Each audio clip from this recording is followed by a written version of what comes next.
Imagina que el hombre al que confías tu vida, el que llega primero cuando alguien desaparece, pudiera ser el mismo que esconde los cuerpos.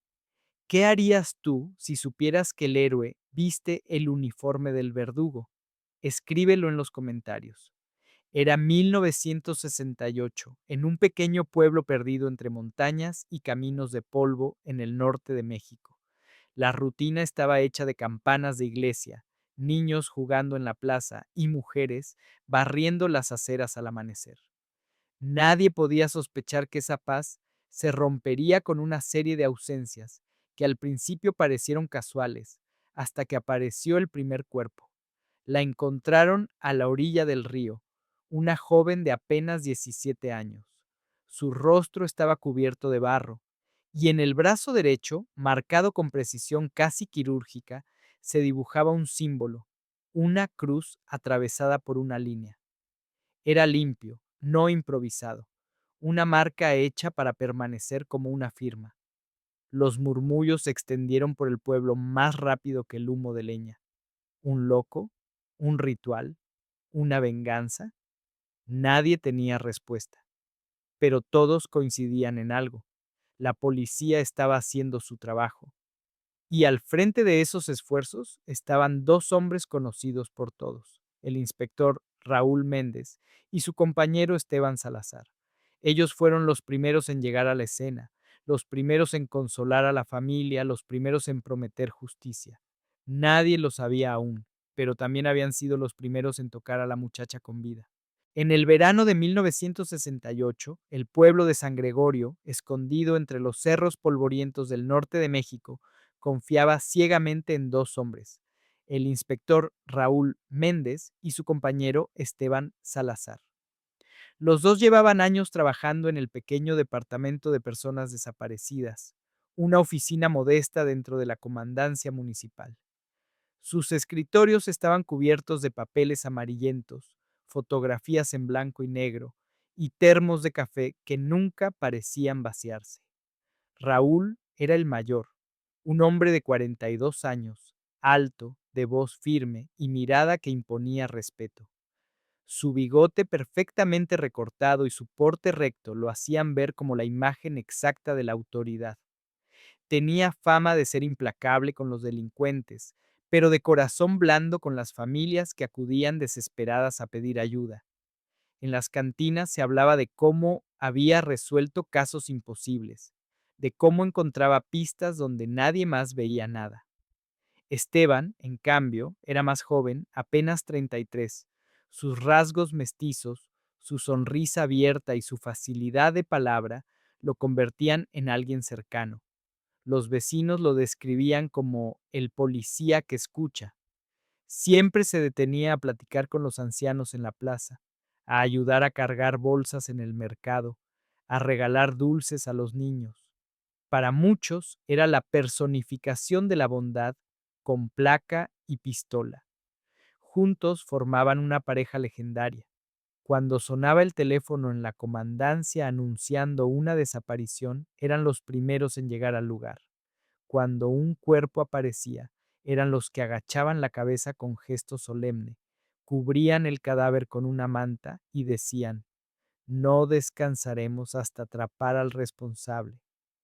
Esa frase se convirtió en su sello, repetida tantas veces en periódicos locales que ya nadie la cuestionaba. Pero detrás de esa imagen perfecta existían detalles que en su momento parecieron insignificantes. Pequeñas rutinas que nadie se atrevía a leer con suspicacia. Por ejemplo, la costumbre de Raúl de llevar siempre consigo un cuaderno de cuero donde anotaba direcciones y nombres con una caligrafía obsesivamente ordenada, o la manera en que Esteban, en cada escena del crimen, se quedaba observando los cuerpos unos segundos más de lo necesario, como si buscara algo más allá de la evidencia. El despacho que compartían estaba adornado con placas de reconocimiento, diplomas por cursos de investigación en la capital, fotografías de operativos exitosos. Nadie reparaba en que, en muchas de esas imágenes, el fondo era casi idéntico. Raúl y Esteban siempre al frente, siempre en la primera fila, siempre demasiado presentes. Eran hombres admirados por los suyos. Cuando la procesión del primer entierro, la muchacha encontrada junto al río, avanzó por las calles de San Gregorio, los dos policías caminaron detrás del féretro, rodeados de aplausos y miradas de gratitud.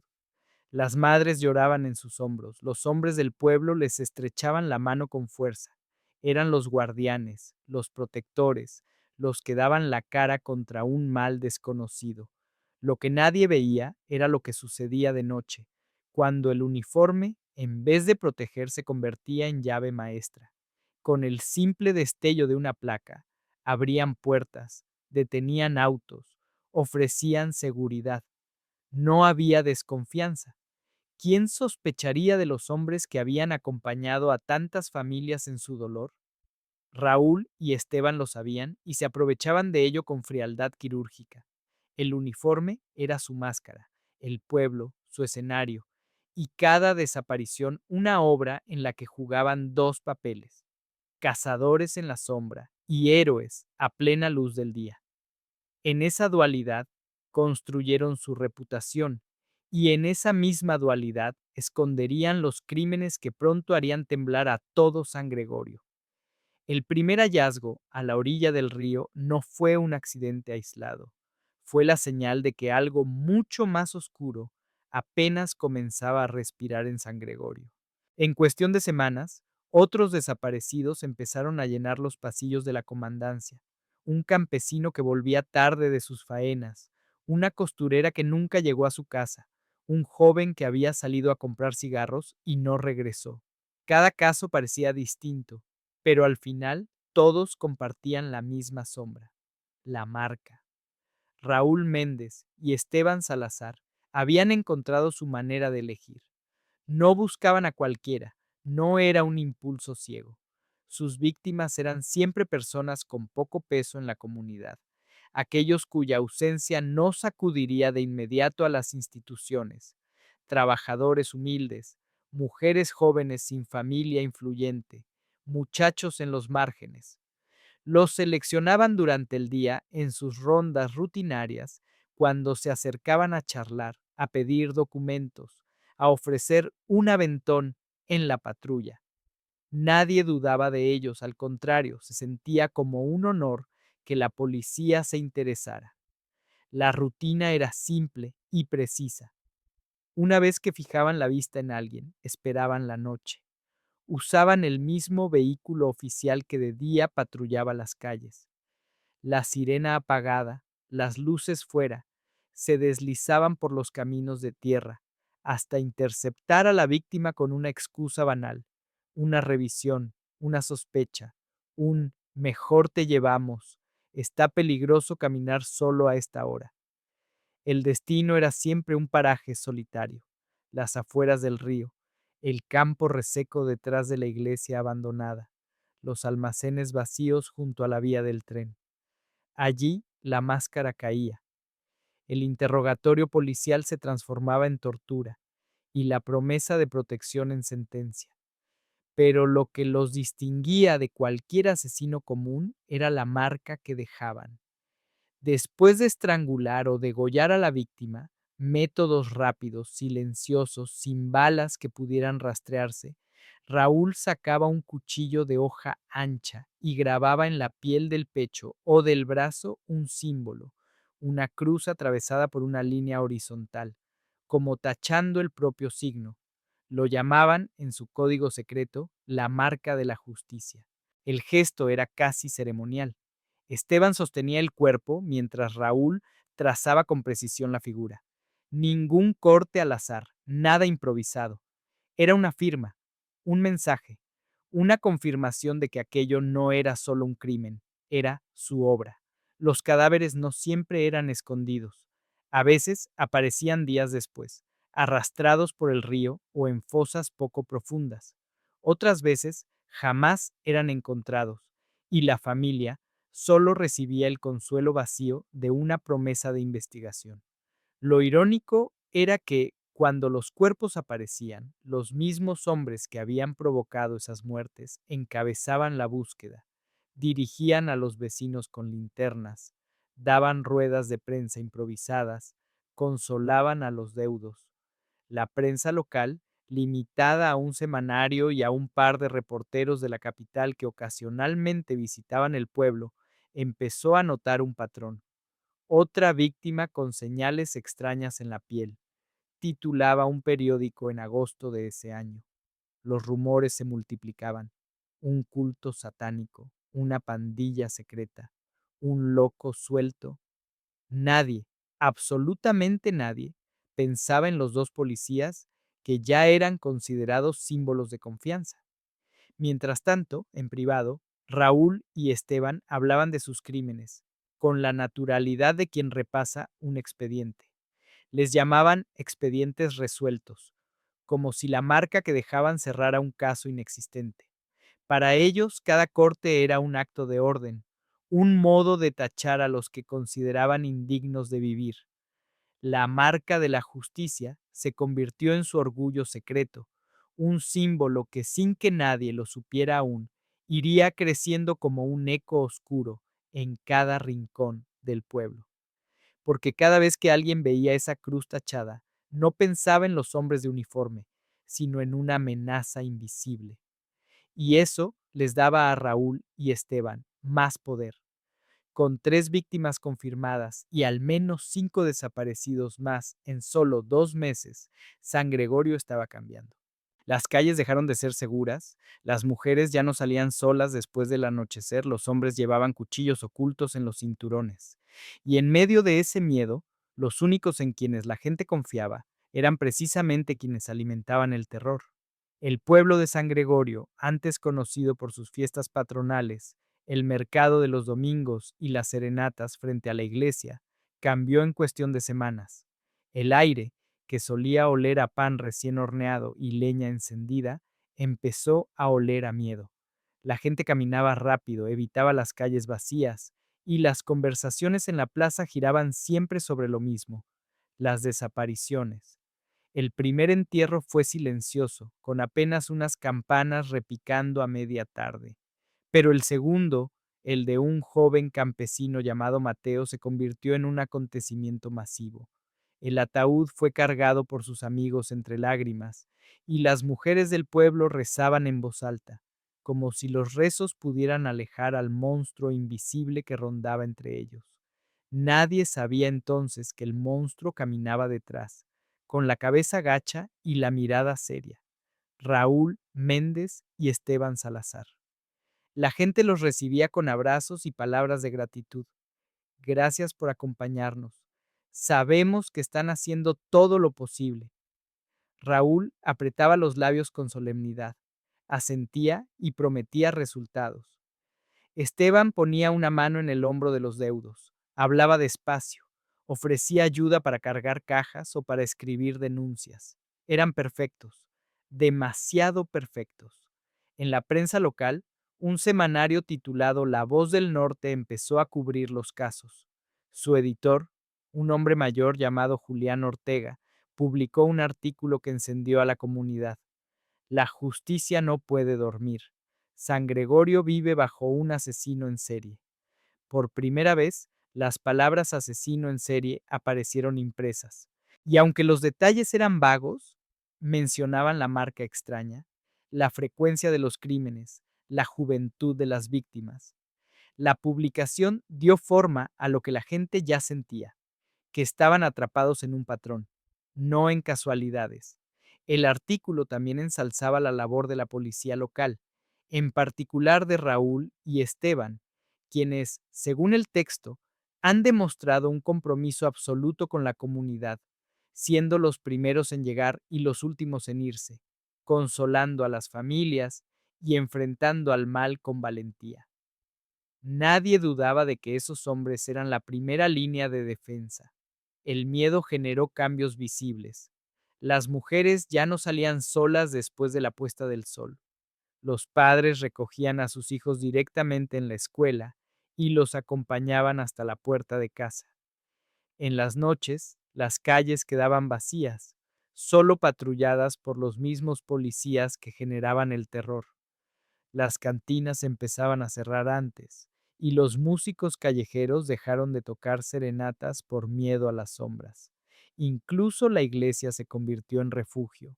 El padre Ignacio abría las puertas toda la noche y algunos dormían dentro, convencidos de que las paredes sagradas los protegerían. Durante las misas, la voz del sacerdote retumbaba. El mal camina entre nosotros, pero no lo vencerá quien se esconda.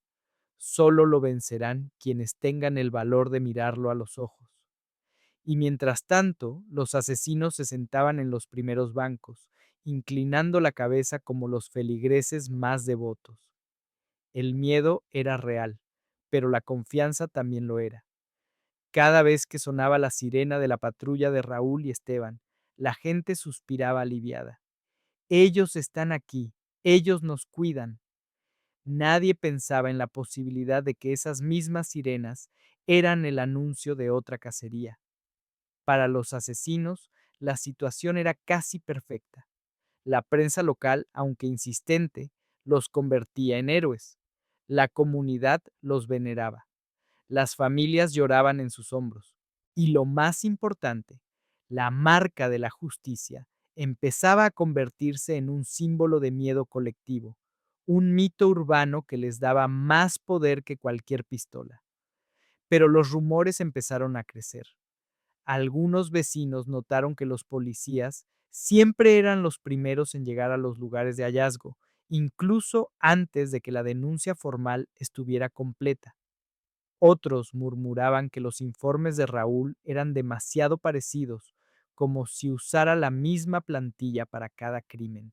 Nada de eso era aún prueba, eran solo grietas diminutas en un muro de confianza. Y sin embargo, esas grietas serían las semillas de la sospecha que, con el tiempo, pondrían en jaque a los dos héroes del uniforme. Para septiembre de 1968, San Gregorio ya no era el mismo pueblo. El calendario estaba marcado por entierros y misas de difuntos. Cada semana alguien desaparecía y casi siempre, unos días después, se encontraba un cuerpo con la cruz tachada en la piel. La cifra ya rozaba la decena, pero nadie sospechaba de los dos hombres que más cerca estaban de los muertos, los propios policías. La habilidad de Raúl Méndez y Esteban Salazar no residía solo en matar, sino en fingir justicia. Cada vez que dejaban un cadáver, preparaban cuidadosamente el terreno, sembraban huellas falsas, colillas de cigarro que no eran suyas, botellas de licor con marcas de otros hombres, hasta mechones de cabello arrancados de víctimas anteriores. La idea era clara: fabricar un laberinto que confundiera a cualquiera que intentara seguir el rastro. En uno de los casos, el cuerpo de un jornalero apareció con una carta escrita a mano, supuestamente confesando que formaba parte de una secta satánica. El papel, por supuesto, había sido escrito por Raúl, con su caligrafía perfecta y controlada. La prensa recogió la noticia con titulares sensacionalistas: cultos diabólicos en San Gregorio. La comunidad, aterrada, buscó consuelo en la policía, y de nuevo Raúl y Esteban aparecieron como salvadores. En otra ocasión, Esteban dejó cerca del cadáver de una costurera un cuchillo con manchas de sangre que, en realidad, pertenecía a un carnicero del mercado. El pobre hombre fue detenido por unos días, señalado por la prensa local y humillado públicamente, hasta que las pruebas forenses, rudimentarias en aquel tiempo, no pudieron sostener la acusación. Aún así, el daño ya estaba hecho y la gente entendió que alguien más había estado involucrado. El verdadero culpable seguía invisible. Los dos policías se movían con una precisión escalofriante. Por la mañana visitaban a las familias, tomaban declaraciones, pedían descripciones de los desaparecidos. Raúl apuntaba cada palabra en su cuaderno de cuero, mientras Esteban ofrecía cigarrillos o un café a los deudos, como si fueran parientes cercanos. Por la noche salían de cacería en la misma patrulla que en el día había recorrido las calles como un símbolo de seguridad.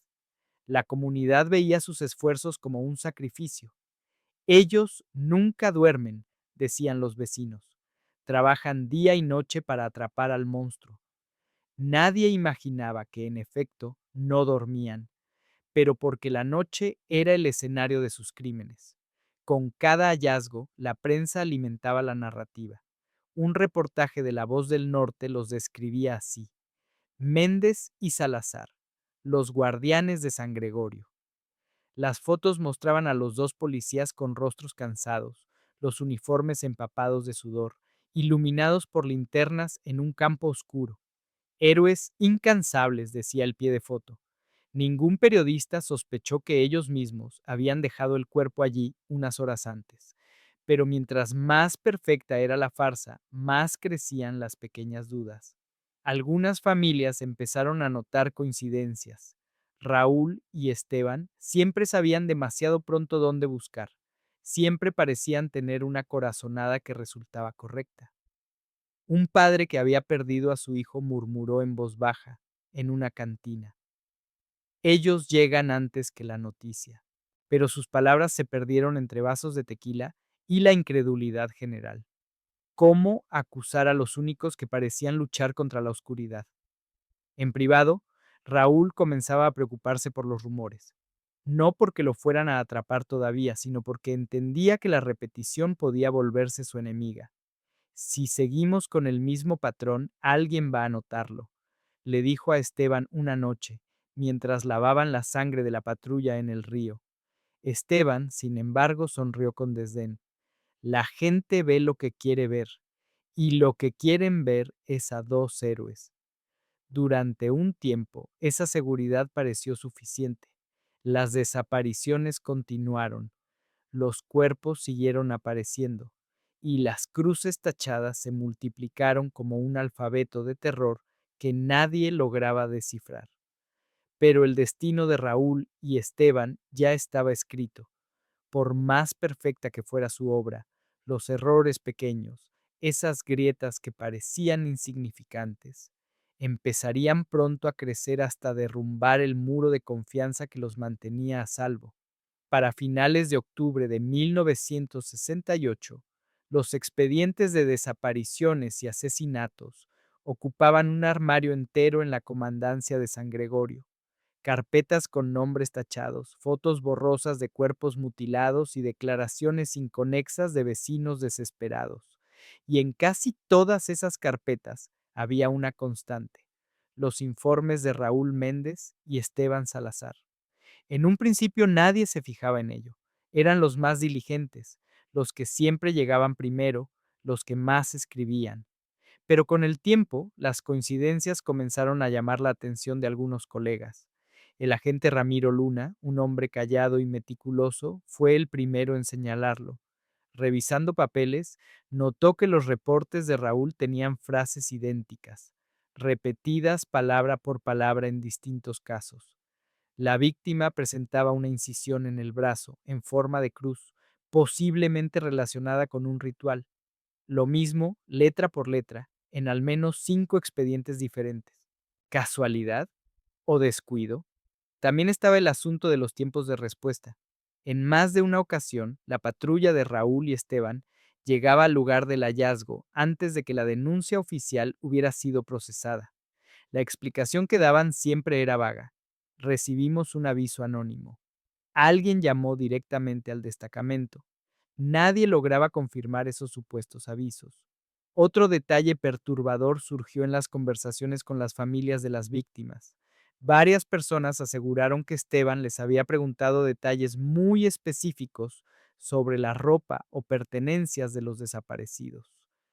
Detalles que, según ellos, solo podrían saberse si hubieran visto el cuerpo antes de ser encontrado. Al principio, los deudos lo atribuían a la perspicacia del policía, pero en conjunto esas anécdotas empezaron a sonar extrañas. El ambiente dentro de la comandancia comenzó a dividirse. Había quienes veían en Méndez y Salazar a los únicos que realmente se jugaban la vida por el pueblo, y había otros que empezaban a murmurar en los pasillos, a intercambiar miradas cargadas de duda. Un ejemplo se dio una madrugada, cuando apareció otro cuerpo en el campo de maíz. Los dos policías llegaron, como siempre, antes que nadie. Cuando sus colegas entraron en la escena, los encontraron de pie junto al cadáver, iluminados por las linternas, demasiado tranquilos. Raúl, con la libreta abierta, ya estaba tomando notas detalladas como si hubiera tenido tiempo de examinar cada rincón. Esteban se limitaba a observar el pecho de la víctima, donde la cruz tachada resaltaba con un corte fresco, todavía sangrante. Llegamos hace minutos, explicó Raúl. Escuchamos ruidos mientras patrullábamos. Nadie preguntó más, pero la duda quedó sembrada. ¿De verdad había sido casualidad? La prensa, mientras tanto, seguía alimentando el mito. Los periódicos regionales ya hablaban de los guardianes de San Gregorio. Las fotografías mostraban a Raúl y Esteban con los rostros cansados pero firmes, encabezando búsquedas nocturnas. El pueblo seguía confiando, aunque algunos empezaban a murmurar que quizá había demasiada suerte en sus pesquisas. El padre Ignacio, en una homilía, dejó caer una frase que resonó en los bancos de la iglesia. El mal, a veces, no llega disfrazado de demonio, sino de hombre justo. Muchos lo interpretaron como una advertencia general, pero algunos ojos se desviaron hacia los dos policías que, como siempre, estaban presentes en la primera fila, inclinando la cabeza con solemnidad. Las grietas en el muro de confianza crecían. Lentamente, sí, pero crecían. Y aunque Raúl mantenía la calma, en su interior entendía que el margen de error se achicaba. Tenemos que ser más cuidadosos, le dijo a Esteban en privado. ¿Cuidadosos? Respondió él, encendiendo un cigarro con desdén. Ellos nunca van a mirar donde no quieren mirar. Pero por primera vez, Raúl no estuvo tan seguro. La serie de asesinatos en San Gregorio había alcanzado tal magnitud que ya no podía considerarse un asunto local.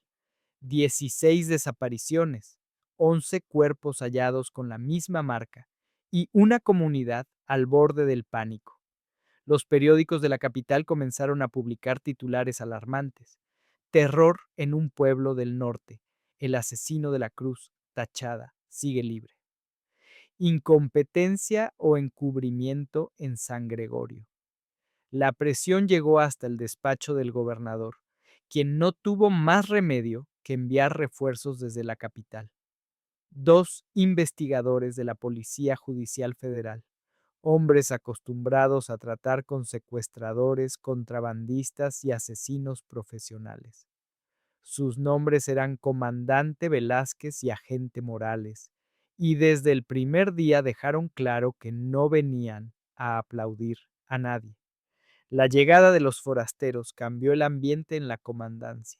Raúl y Esteban, acostumbrados a ser el centro de atención y respeto, de pronto se encontraron siendo observados con ojos fríos y desconfiados. Velázquez pedía revisar cada expediente, cada fotografía, cada reporte escrito desde junio. Morales medía los tiempos, cotejaba testimonios, comparaba detalles. En cuestión de días, empezaron a surgir preguntas incómodas. ¿Por qué los informes de Méndez repiten frases idénticas en distintos casos? ¿Cómo es posible que la patrulla 23 siempre sea la primera en llegar al lugar de los hallazgos? ¿Quién recibió las supuestas llamadas anónimas que nunca quedaron registradas en los libros de guardia? Raúl mantenía la compostura, respondiendo con calma. La gente nos conoce, confían en nosotros, prefieren llamarnos directamente a Esteban o a mí que pasar por la central. Era una explicación verosímil, pero no satisfacía a los investigadores. La prensa de la capital no tardó en captar la atención. Un reportero audaz publicó un artículo con un titular que retumbó en todo San Gregorio. El asesino podría estar entre los propios policías. Aunque no mencionaba nombres, la sospecha quedó sembrada. La comunidad, hasta entonces inquebrantable en su confianza hacia Raúl y Esteban, empezó a mirar con inquietud. Los saludos ya no eran tan efusivos, los abrazos más breves. En las cantinas, los hombres murmuraban, dicen que los federales no confían en nadie de aquí. Esteban reaccionaba con furia contenida. ¿Quiénes se creen esos bastardos para venir a dudar de nosotros? Mascullaba con los dientes apretados. Raúl, en cambio, se mantenía en silencio, observando, calculando. Entendía que el escenario había cambiado. La presencia de los investigadores significaba que ya no bastaba con sembrar pistas falsas o consolar a las familias. Ahora enfrentaban a hombres entrenados para detectar inconsistencias. La situación alcanzó un punto crítico cuando Morales revisó las notas del cuaderno de cuero de Raúl. Allí estaban los nombres de varias víctimas con fechas y direcciones. Todo en apariencia normal, excepto por un detalle. En algunos casos, las notas estaban escritas antes de que las desapariciones fueran reportadas oficialmente. Cuando Morales lo señaló, Raúl se limitó a encogerse de hombros. La gente viene a verme en persona, me cuentan lo que pasa. No siempre queda constancia inmediata en los registros. Velázquez no respondió, pero la mirada que intercambió con su compañero fue clara. Algo no cuadraba. La comunidad comenzó a dividirse. Algunos seguían defendiendo a capa y espada a los dos policías, convencidos de que eran los únicos que se sacrificaban por el pueblo. Otros, en voz baja, admitían que las coincidencias eran demasiadas. El padre Ignacio, desde el púlpito, lanzó otra advertencia. A veces el enemigo no está afuera, sino sentado entre nosotros. La frase cayó como un rayo, y aunque nadie se atrevió a señalar a Raúl o a Esteban directamente, el clima de desconfianza ya era imposible de detener. Raúl lo sabía, y también sabía que si quería sobrevivir, tendría que actuar con una frialdad aún mayor que la que lo había acompañado hasta entonces, porque la cacería había cambiado de rumbo. Ya no eran ellos los cazadores, sino los cazados. La noche en que los federales visitaron por segunda vez la comandancia, Raúl Méndez se quedó despierto hasta el amanecer. Mientras Esteban dormía en la litera del cuartel, con el uniforme tirado en el suelo y el olor a tabaco impregnando la habitación, Raúl repasaba mentalmente cada detalle, cada palabra dicha, cada mirada que los comandantes Velázquez y Morales habían cruzado entre sí. Sabía lo que esas miradas significaban. La sospecha ya estaba sobre ellos, pero también sabía algo más. Mientras Esteban reaccionaba con rabia, insultando en voz baja y fumando compulsivamente, él podía pensar con claridad, y la claridad le mostró un camino. No se trataba solo de matar para silenciar, no esta vez. Ahora se trataba de construir un muro perfecto de pruebas que lo blindara a él y al mismo tiempo sepultara a su compañero bajo toneladas de evidencia. El plan comenzó con la rutina diaria. Raúl empezó a dejarse ver en todos lados. Pasaba por la tienda de don Ernesto y compraba cigarros exactamente a las 8 de la noche, mientras la cámara de seguridad, una de las pocas en todo San Gregorio, instalada hacía apenas meses, lo registraba. 10 minutos más tarde firmaba el libro de guardia en la comandancia, con hora y firma impecables, justo antes de que alguien desapareciera a las afueras del pueblo. Cada salida, cada regreso, cada visita a un negocio quedaba cuidadosamente anotada, sellada y corroborada por testigos. Raúl estuvo aquí, decía la gente. Lo vimos en el mercado, aseguraban otros. Y todo ello coincidía, en apariencia, con los momentos en que nuevos cadáveres aparecían con la cruz tachada. Al mismo tiempo, empezó a mover las piezas contra Esteban. La primera jugada fue sutil. En un armario de la comandancia, en un cajón compartido, Raúl colocó un cuchillo envuelto en una tela vieja. La hoja estaba manchada con sangre de una víctima reciente. Cuando los federales pidieron revisar el armamento, Raúl se mostró dispuesto, casi servicial. Revisen todo lo que quieran, dijo. Y cuando el cuchillo apareció, fue Esteban quien palideció, incapaz de explicar su presencia. Ese no es mío, balbuceó. Pero estaba en tu armario, replicó Velázquez tomando nota con gesto serio. La segunda jugada fue aún más calculada.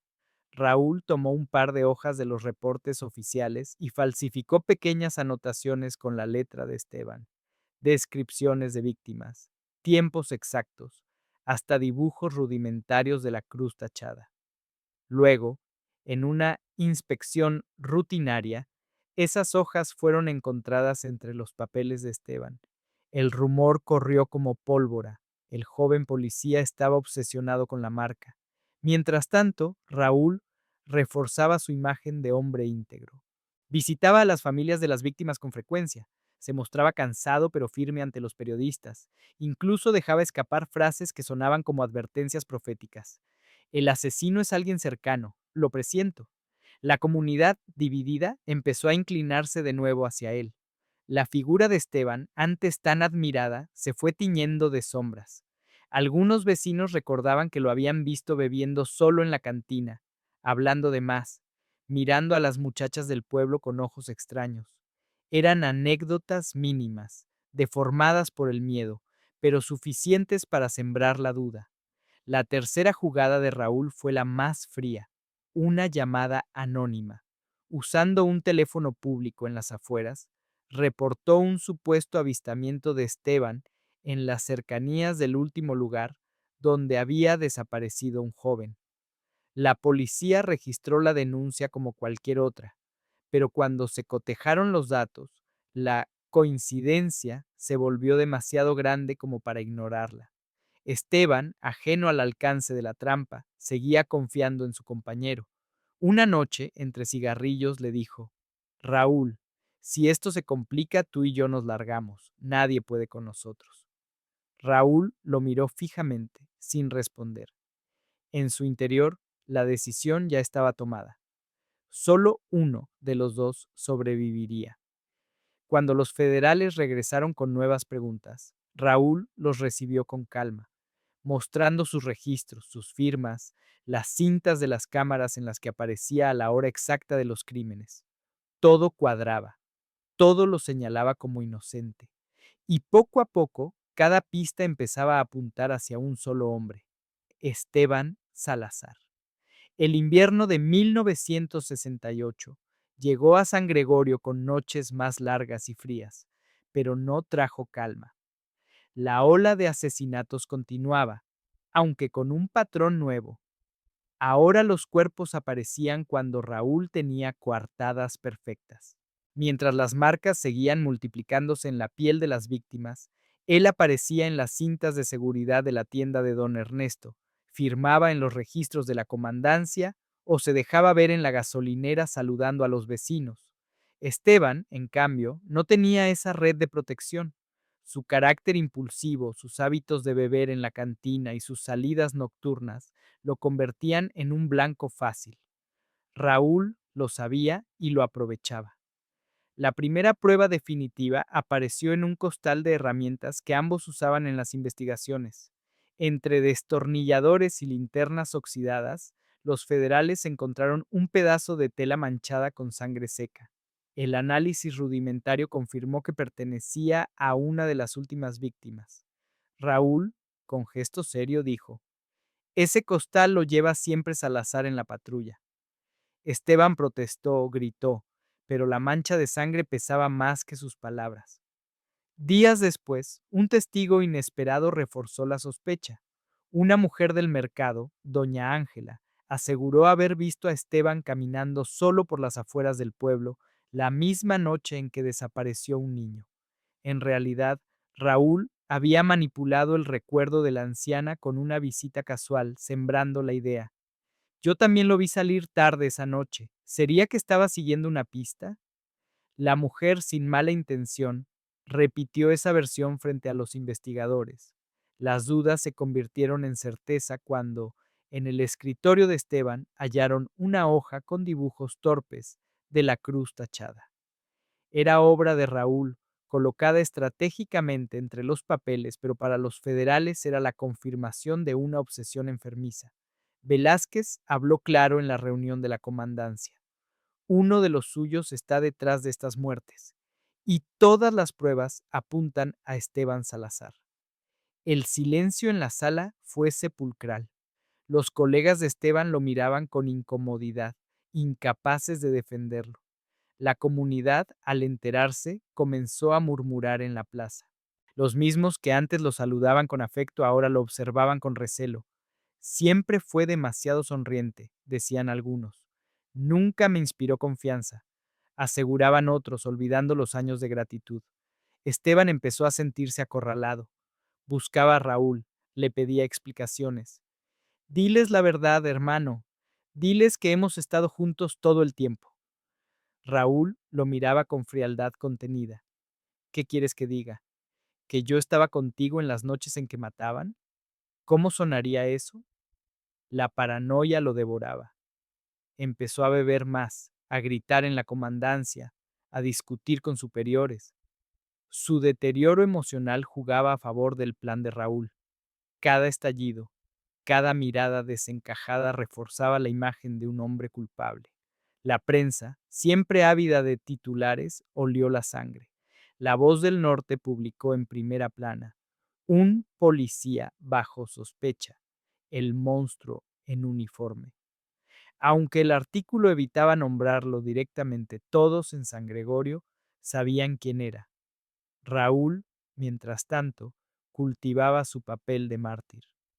Se dejaba fotografiar con el ceño fruncido, prometiendo que colaboraría en todo con los federales. Caiga quien caiga, encontraremos la verdad, repetía frente a los micrófonos. La comunidad lo veía como el único pilar confiable, el hombre que resistía el derrumbe moral de su compañero. Esteban, cada vez más aislado, comprendió demasiado tarde que había caído en la trampa. No podía probar su inocencia, porque cada prueba, cada testigo, cada rumor lo hundía más. Y en su mente empezaba a aparecer un pensamiento aterrador. ¿Había sido su propio hermano de uniforme quien lo estaba entregando? La mañana del 12 de diciembre de 1968, San Gregorio amaneció con un aire distinto. La niebla cubría las calles como un velo, y frente a la comandancia se aglomeraba una multitud de vecinos, periodistas y curiosos.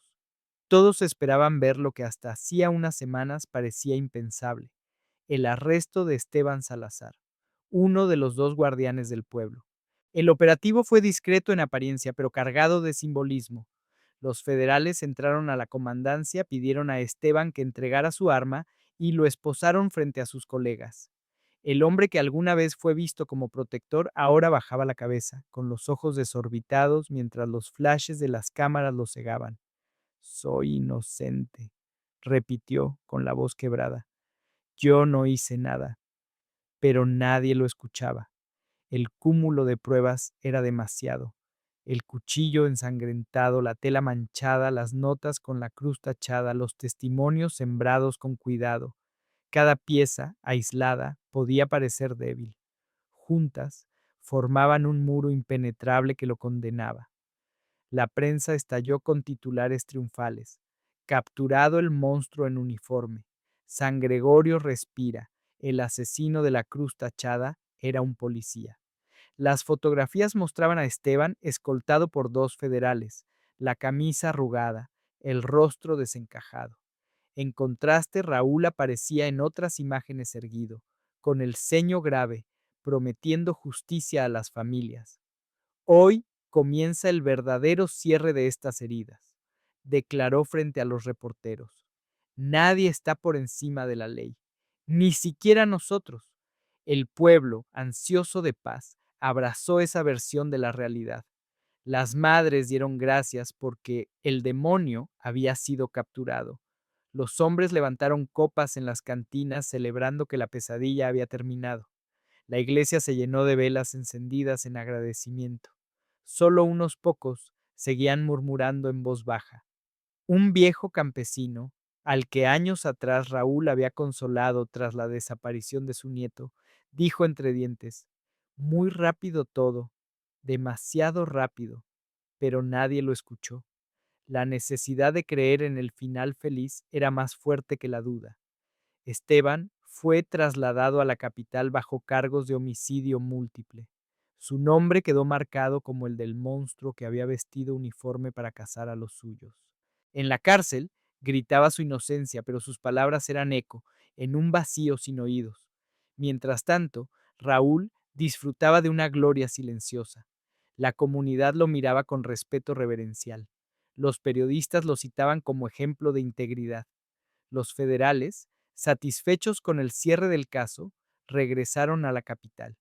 Y en las noches, cuando el pueblo dormía convencido de que el mal había sido encerrado, Raúl abría su cuaderno de cuero y escribía una sola línea más, con su caligrafía perfecta.